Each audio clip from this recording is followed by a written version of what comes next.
ते निघाले शतचूर्ण त्वरे झाले नगराज. ज्या वेळेस असणार आणि वज्रास्त्राची प्रेरणा केल्याबरोबर जेवढे मोठे पर्वत होते, पर्वतावर वज्र पडल्याबरोबर पर्वताचा पिट्ट होऊन गेलं. सगळे पर्वत चूर्ण झाल्याबरोबर रस्ता साफ झाला. जिकडे तिकडे असणारा जाण्या येण्यासाठी रस्ता मोकळा झाला.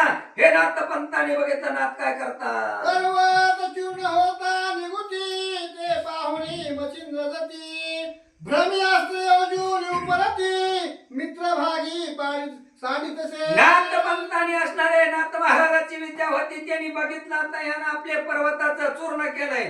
एवढ्यावर हे गप बसायचा आकार नाही. मला याच्याकडे बघावं लागल. भर्मिष्ठ नावाचं अस्त्र काढलं आणि भर्मिष्ठ नावाचं अस्त्र काढून प्रेरणा केली कशावर? भस्माच्या चिमूटवरती सोडली. याला येड्याची भर्मिष्ठ म्हणजे काय? येड लागल्यासारखं होतं. काहीच कळत नाही कुणीकडे जायचं कुणी कुणा आलो मनुष्य. अशी अवस्था सूर्याची करून टाकली. अस्त्र होता स्पंदनी प्रविष्ट वाजीस हरून झाला भ्रमिष्ठ. सांडुनी राहानीची नित्य वाट सैंद्र नेती भलतीकडे. ज्या वेळेस असणारा भ्रमिष्ठ नावाचा अस्त्राची प्रेरणा नाथांनी केल्याबरोबर सूर्याची गती असणारी कशी झाली? पहिला तर असणारा सारथ्याची अवस्था बिघडून टाकली.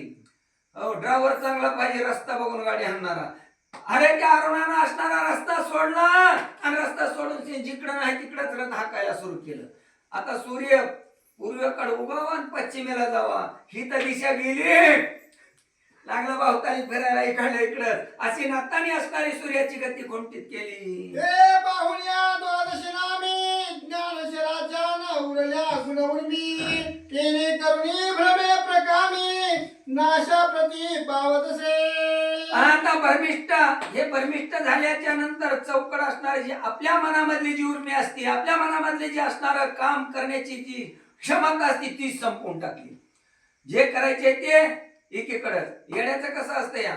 हो, येडीला सासर माहेर सारखं म्हणते तशी अवस्था त्याची झाली. रात्र विसारखीचा दिवस विसारखा झाला सूर्याला. कुणीकडे जावा कळाना. कोणता मार्ग आहे ते लक्षात येईना. सगळी गती असणारी खुंटीत करून टाकली. नाथपंताचा महिमा आहे हा. जैसा पेटला पावका त्यावरी सोपविले सकळ उदका. मग तोरे केवी दाहका तेवी अर्का झाले असे. जसा असणारा एखादा मोठा असणारा अग्नीनं प्रज्वलित व्हावा आणि अग्नीनं प्रज्वलित झाल्याच्या नंतर त्याच्यावर नुसतं उदक जरी आपण थोडस टाकलं, सांगा थोडं थोडं पाणी टाकलेलं काय फरक पडेल का?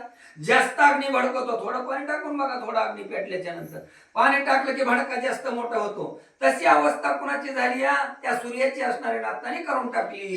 अज्ञान पर साधकाचे श्री सद्गुरु निवारित वाचे. अंगभूषण ज्ञानपराचे बोध गुणी होवितसे.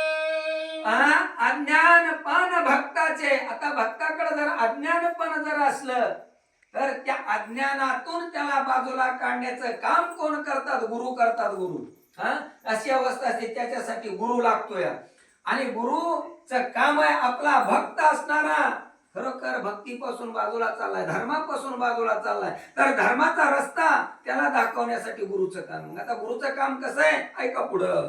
की सदनात दाटला अंधारा पारा तो दीप उजळीता होतो दुरण.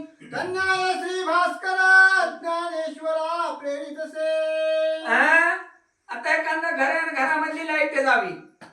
लाईट गेल्याच्या नंतर काही दिसणार नाही आपल्याला. वाचायचं दिसणार नाही, सांगायचं नाही, ऐकण्याची मनस्थिती चिलबिलीची होती.